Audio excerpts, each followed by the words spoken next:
دن چروائے نے گڑبڑ میں بکری کے ساتھ بھیڑیا بھی بند کر دیا. رات بھر بھیڑیا بکریوں میں رہا لیکن کسی بکری کو ہاتھ نہیں لگایا. اتنا امن آیا تھا. ایمان کی برکت. جب ان کو خلیفہ بنایا گیا تو خادم نے کہا کہ سواری تیار ہے, چلیے محل میں. فرمایا نہیں, سواری لے جاؤ اپنی چادر ڈال دی وہیں قبرستان میں. سلیمان بن عبد الملک کو دفن کرنے کے بعد وہیں چادر ڈال بیٹھ گئے. فرمایا بھائی جس پر جو حق نکلتا ہو ثبوت لاؤ, حق لے جاؤ. کسی پر ظلم ہوا ہے, کسی کی زمین دبا لی, کسی نے کسی کا مال دبا لیا, لاؤ ثبوت لاؤ, لے جاؤ, حق لے جاؤ. آدھی رات تک انصاف کرتے رہے. آدھی رات کے بعد فرمایا میں تھک گیا ہوں, اب فجر کے بعد آؤ میرے پاس. ان کا لڑکا کھڑا ہوا, ابا جان تم کہتے فجر کے بعد آ جاؤ اور رات میں آپ کو موت آ گئی تو اللہ کی مخلوق کا ادا کون کرے گا, اور آپ خدا کو کیا جواب دو گے؟ چادر ڈال کے بیٹھ گئے. فجر کی اذان تک لوگوں کے ساتھ انصاف کرتے ہیں. ایمان اس کو کہتے ہیں. اس کے اثرات پڑتے زندگیوں میں آدمی کے اعمال پر بھی اس کے اثرات پڑتے ہیں. انسان کے عمل میں جان اسی لین سے آتی. ایمان جتنا مضبوط ہوگا عمل میں اتنی جان آئے گی. اور نماز کیا ہے؟ ابھی دکان کیوں چھوڑے گا آدمی جب اللہ پر رازق ہونے کا, رزاق ہونے کا یقین نہیں ہوگا؟ آج دکاندار اپنی دکان کیوں چھوڑے گا؟ گاہک کا موقع ہے, ہجوم ہے, موسم ہے کمائی کا, اور خدا کی منادی کی آواز لگی تو دوڑ کر کے مسجد میں نہیں آئے گا بھائی اللہ کا حکم ہے. ابھی تک کمانے کا حکم تھا, پائے کا حکم ہے نماز پڑھنے کا.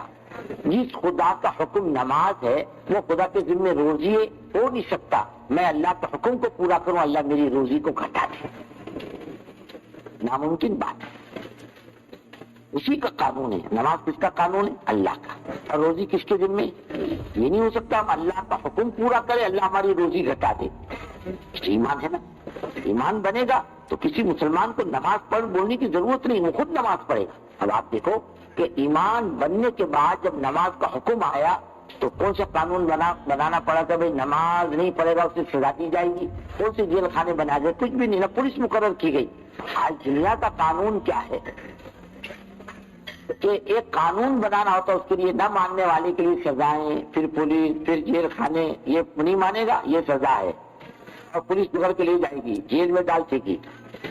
یہاں تو نماز کا حکم آیا تو کوئی پولیس نہیں, کوئی جیل خانہ نہیں, کوئی قانونی سزا دینے کا. ایک اعلان میں نماز 100% امت میں زندہ.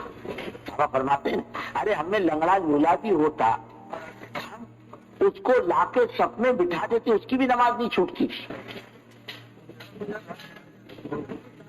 منافق کی تو ہمت نہیں ہوتی نماز با جماعت چھوڑنے کی. اتنا ماحول تھا.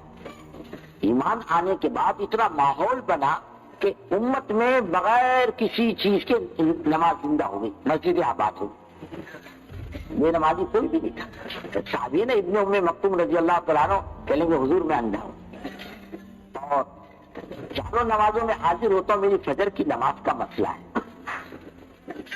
اور میں اذان سنتے ہو؟ اذان تو سنتا ہوں, اور میں تم کو گھر میں نماز پڑھنے کی اجازت نہیں, مسجد میں آ جایا کر. ایک آدمی مقرر فرمایا کہ ان کا ہاتھ پکڑ کر مسجد میں لے کر کے آتے, ان کو بھی اجازت نہیں دی تو گھر میں نماز پڑھی. تو فرماتے ہیں حضرت ابن ام مکتوم رضی اللہ تعالیٰ عنہ جب مدینے کی تاراجی ہوئی تو میں روضے اطہر میں چھپ گیا. فرماتے ہیں کہ کسی نے تم نے نماز کیسی پڑھی؟ کہ 5 ٹائم روضے اطہر سے اذان کی آواز آتی تھی, میں نماز پڑھتا. ارے نماز چھوڑنے کا آدمی گمان ہی نہیں کر سکتا مسلمان. اللہ کے رسول صلی اللہ علیہ وسلم کا ارشاد ہے جان کر نماز مت چھوڑ. جان کر نماز چھوڑنے سے آدمی دین سے نکل جاتا ہے. اس کی پہچان ہے. نماز کس کی پہچان ہے؟ مومن کی پہچان ہے, شرافت سے فرمائے. اور مسجد کس کا گھر ہے؟ اللہ کا گھر ہے. اور اللہ کون ہے؟ میزبان ہے. آنے والے بندے اس کے مہمان ہیں. آنے والے مہمانوں کا حق اللہ کی ذات پر.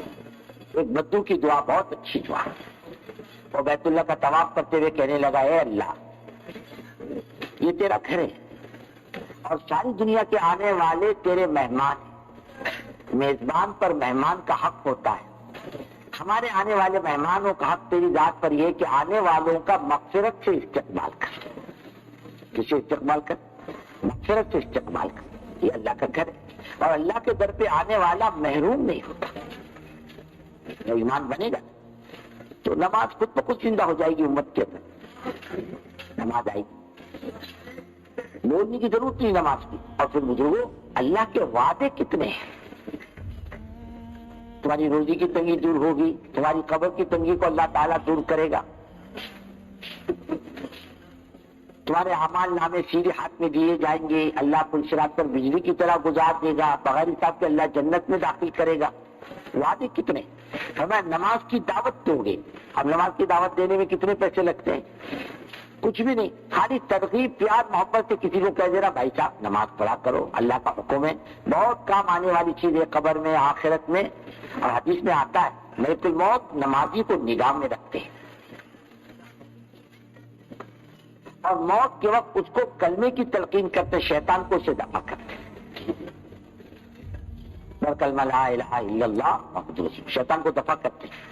وہ کہتا ہے میرے ساتھ نرمی کا معاملہ کرو. کہا مجھ کو بھی آڈر ہے ہر ایمان والے کے ساتھ میں نرمی کا معاملہ کروں.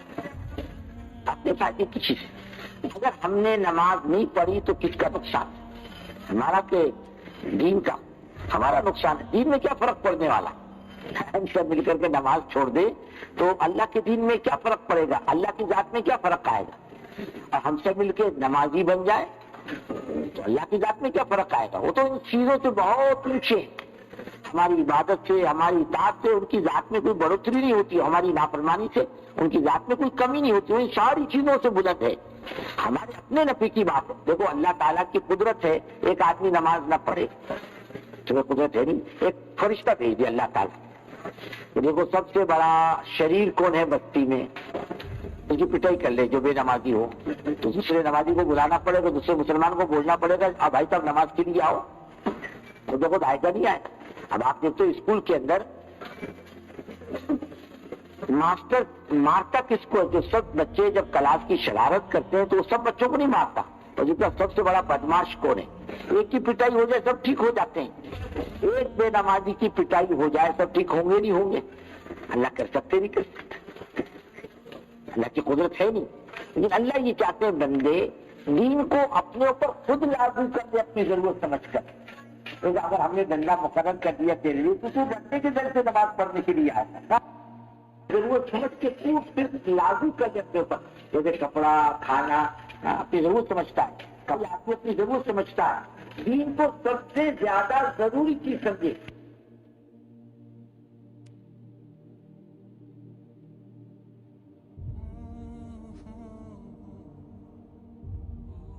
باپ کو بولنے کی ضرورت نہیں پڑے گی بیٹے نماز پڑھ کے, بیٹا نمازی بنے گا. تو بھائی میری ضرورت ہے. آج ماحول نہیں بزرگوں, اس کے لیے آدمی آج اپنے چھوٹے کو کہے بڑے کو کہے بھائی صاحب نماز پڑھ لیا کرو. اللہ کے سامنے جھکنے کے بہت فائدے.